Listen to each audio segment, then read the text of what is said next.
Hello dear students, welcome to the lecture of Inorganic Chemistry. I am Dr. Pritam Torone from Department of Chemistry, SG Patil Arts, Commerce and Science College, Sakri. In this unit, I am going to discuss about the D block elements. In this lecture, we are going to talk about introduction of D block elements, transition series, elements of first transition series, second transition series, third transition series and their electronic configuration. So D block elements unit सुरू करण्याच्या आधी आपण याआधी atomic structure, classification of elements, periodic trends किंवा periodicity in properties, S block element, P block element यांचा अभ्यास केलेलाच आहे. आणि हे चॅप्टर जर आपल्याला व्यवस्थित लक्षात आले असतील, समजले असतील तर डी ब्लॉक एलिमेंट हे आपल्यासाठी एक अतिशय सोपं असं एक युनिट आहे. तर मी आशा करतो की या आधीचे जे युनिट्स आहेत मी सांगितलेले ते आपल्याला व्यवस्थित लक्षात आलेले असतील. So let we start from introduction. In the periodic classification of the elements have been broadly divided into 4 blocks, namely S block, P block, D block and F block.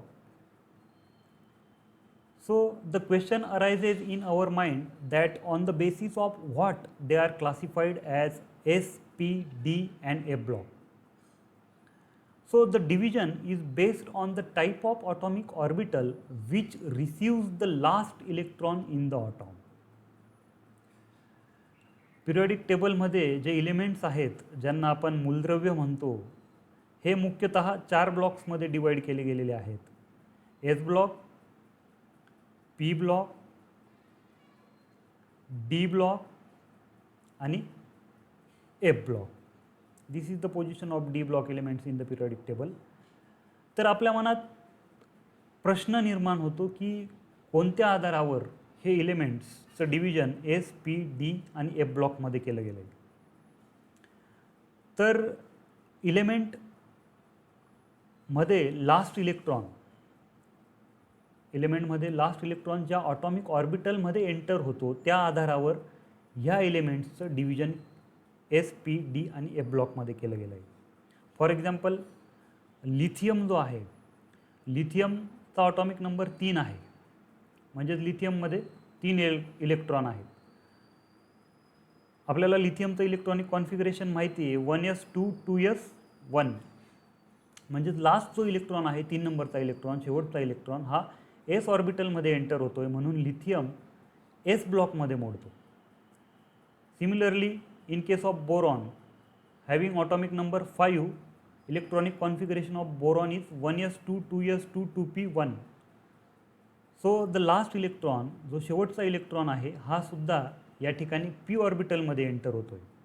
Last electron, शेवटचा electron P ऑर्बिटलमध्ये enter होतोय म्हणून boron हा element जो आहे तो P ब्लॉकमध्ये मोडतो.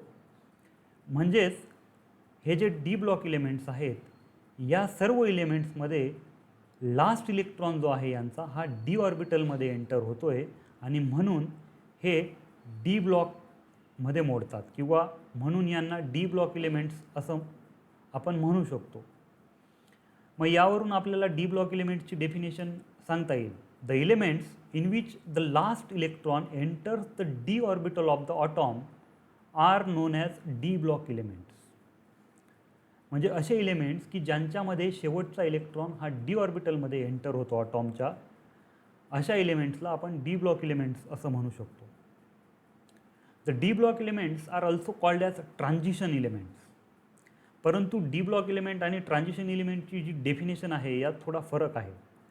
Transition elements are those which have incompletely filled or partly filled d subshell in their ground state or in one of their oxidation state.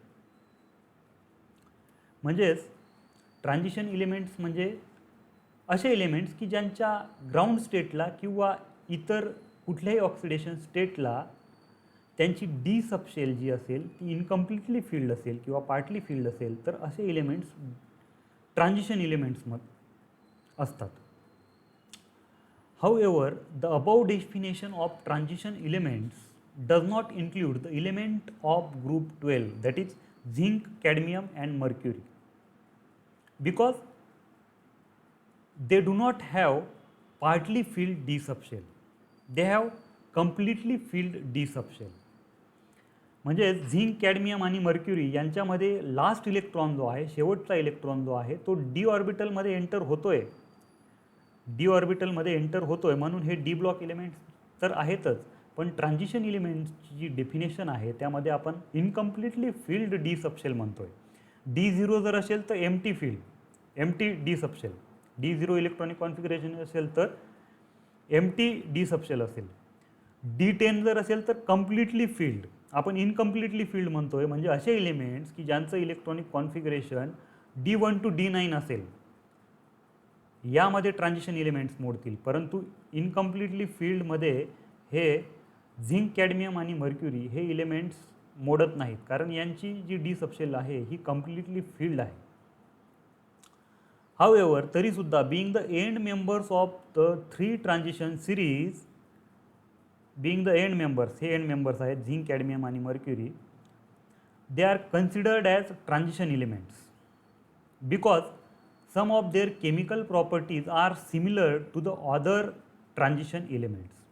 परंतु ट्रान्झिशन सिरीजचे शेवटचे एलिमेंट्स असल्यामुळे किंवा डी ब्लॉक एलिमेंट्सचे शेवटचे मेंबर्स असल्यामुळे हे सुद्धा ट्रान्झिशन एलिमेंट्स म्हणून consider केले जातात, कारण यांच्या ज्या काही केमिकल प्रॉपर्टीज आहेत झिंक, कॅडमियम आणि मर्क्युरीच्या, ह्या इतर ट्रान्झिशन एलिमेंट्सशी मिळत्या जुळत्या आहेत किंवा त्यांच्यासारख्याच आहेत, म्हणून हे सुद्धा ट्रान्झिशन एलिमेंट्स म्हणूनच कन्सिडर केले जातात. So why d block elements are called transition elements? So the word transition means change. Transition means संक्रमण, म्हणजेच एका अवस्थेतून दुसऱ्या अवस्थेत झालेला बदल. म्हणजे इथं चेंज नेमका कुठे होतोय किंवा संक्रमण नेमकं कोणत्या बाबतीत होतंय? So the word transition means change. They shows change in their properties from more electropositive S block elements to the least electropositive P block elements, and hence they are called as transition elements. बदल, transition म्हणजे बदल म्हणजे संक्रमण.